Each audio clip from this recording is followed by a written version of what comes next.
جمعہ کا مبارک دن۔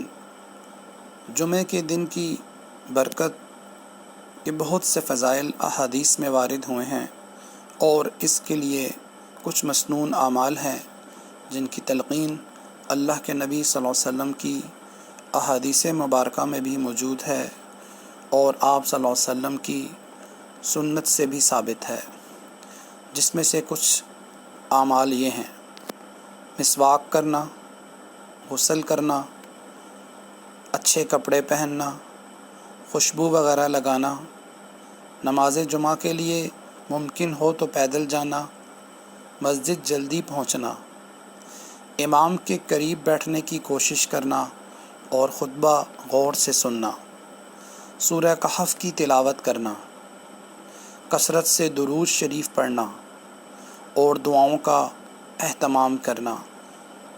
بعض روایات میں آیا ہے کہ جمعے کے دن ایک گھڑی ایسی ہے جو دعا کی قبولیت کی ہے۔ علماء کے نزدیک اس گھڑی کے بارے میں مختلف اقوال ہیں۔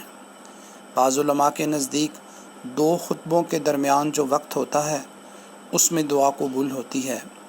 بعض علماء کے نزدیک یہ وقت عصر سے مغرب کا ہے، اور ان میں بھی بعض نے یہ فرمایا ہے کہ مغرب سے کچھ دیر پہلے کا وقت دعا کی عین قبولیت کا وقت ہے۔